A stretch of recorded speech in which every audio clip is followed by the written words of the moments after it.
రైతులు పండించిన ప్రతి గింజను ప్రభుత్వం కొనుగోలు చేస్తుందని, ధాన్యం సేకరణలో జాప్యాన్ని సహించేది లేదని మెదక్ ఎమ్మెల్యే డాక్టర్ మైనంపల్లి రోహిత్రావు స్పష్టం చేశారు. ఆదివారం సాయంత్రం పాపన్నపేట మండల కేంద్రంలోని ధాన్యం కొనుగోలు కేంద్రాన్ని ఆయన ఆకస్మికంగా తనిఖీ చేశారు. కొనుగోలు ప్రక్రియలో రైస్ మిల్లర్లు ఇబ్బందులు గురిచేస్తున్నారన్న రైతుల ఫిర్యాదుపై ఎమ్మెల్యే తక్షణమే స్పందించారు. ధాన్యం కొనుగోలు కేంద్రంలో రైతుల ఇబ్బందులను ఎమ్మెల్యే రోహిత్రావు స్వయంగా అడిగి తెలుసుకున్నారు.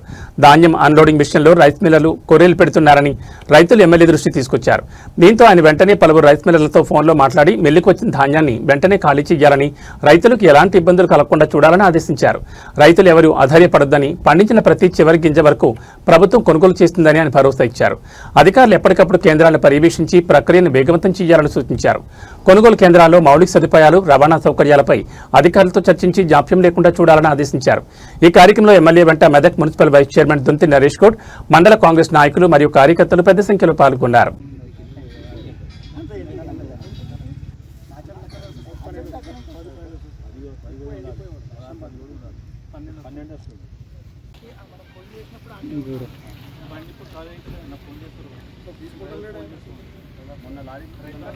మీరే ట్రాక్టర్లు డిసిఎంలు పెట్టుకోమని చెప్తాను.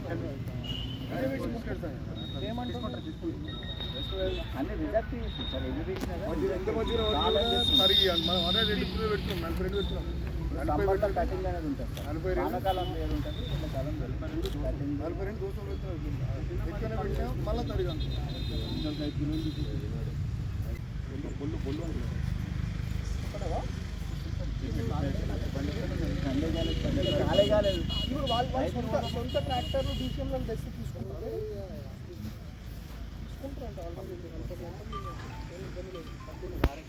ఓకేనే పంపిస్తాను. అది చేస్తారు, ఉన్నాయంట చేస్తున్నాను, ఒకటి చేస్తున్నాను. రైతులు అసలే మేడం రేపు కలెక్టరేట్ పిలిపిస్తారు. రైస్ మిల్ ఓనర్లు ఎవరో డైరెక్ట్ మాట్లాడి ఒక పేపర్ మీద సంతకాలు తీసుకుంటారు. రైతులతో తీసుకొని ఇలా సరిగిస్తున్నట్టు వీళ్ళే ఒప్పుకున్నట్టు కరువు ఒప్పుకుంటేనే కాల్ చేస్తుండే లేదు.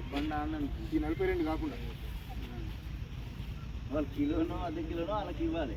అట్లా ఇస్తే తొందరగా కాల్ చేసి పంపుతారు. అట్లా ఇస్తే మనం లాస్ అవుతాం సార్.